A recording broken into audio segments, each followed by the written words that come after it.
Welcome to Michael and John's video battlethon inspired by Gary Vaynerchuk. So, just want to, bring up an interesting point you made about risk. Well, where really risk is kind of one of those ideas that society and people have labeled as something bad or something to threaten, your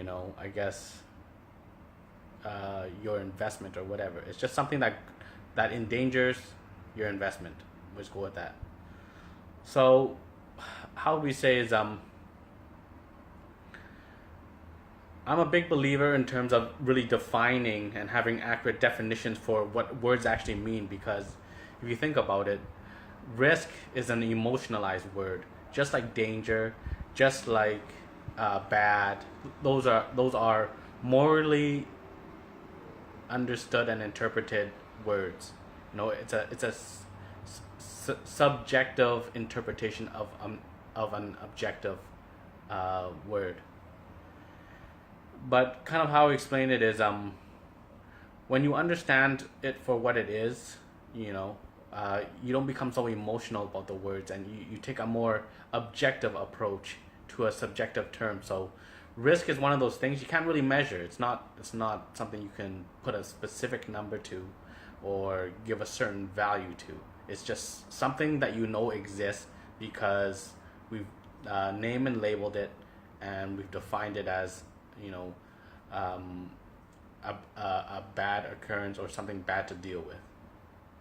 So it's kind of like gravity, right? You can't directly measure gravity, but you know it exists based on circumstantial stuff, of an object falling. And you just kind of say, well, if, this is the terms of the risk, this is what we got to do to mitigate that risk. And that's kind of like, you know, taking and creating strategies to really help you mitigate risk, and as tangible strategies of what you can do, especially in investments. Risk is the unknown factor. There are no guarantees, but there are predictable things that you do. If you do, will minimize the risk of things blowing up on you. So today, my topic from my book that I'm blasting through quite quickly, Laws of Success and Napoleon Hill. Today's topic, it talks about how you should do more than you're paid for. And when you think about it, yeah, that totally makes sense. Do more than you're paid for, then someone's going to notice you and give you a promotion, and you're going to get more. And, going back to my ideas of, doing more and getting paid for it, you also got to look at what is the complementary opposite of doing more. Or it would be doing less, or even a more accurate thing of the opposite of doing more or giving is pretty much taking. Yeah, so when you think about it, giving and taking are two sides of the same coin, right? And people will say, well, in order to give, you got to take for yourself, or else you're going to deplete yourself. And then other people would say, well, if you keep taking, right, then everyone's not going to like you, and then you're not going to want to give, and nobody's going to give to you, so you won't get anything.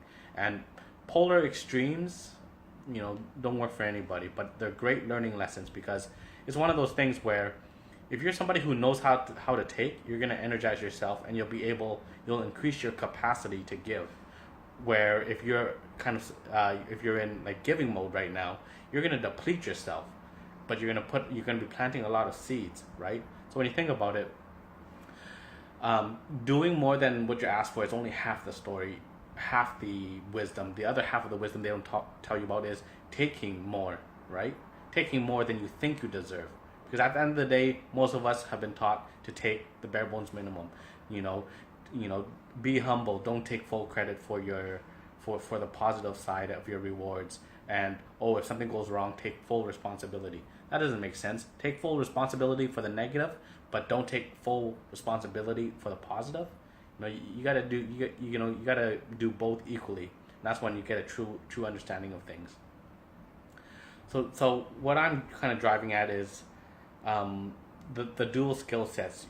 There's obviously benefits to giving, such as you create relationships, you plant seeds, but also the downside of giving, which is pretty much, if you go too extreme, you're gonna pretty much be the giver. You know, you always hear people say, oh, you know, especially in relationships, oh, I was giving everything and he was taking everything, and people become bitter and resentful about that, right?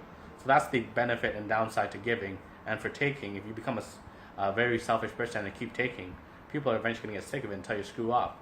The benefit of taking is you'll actually energize yourself and, I guess, give yourself more power and strength to give to others. So it's like a building of resource in taking.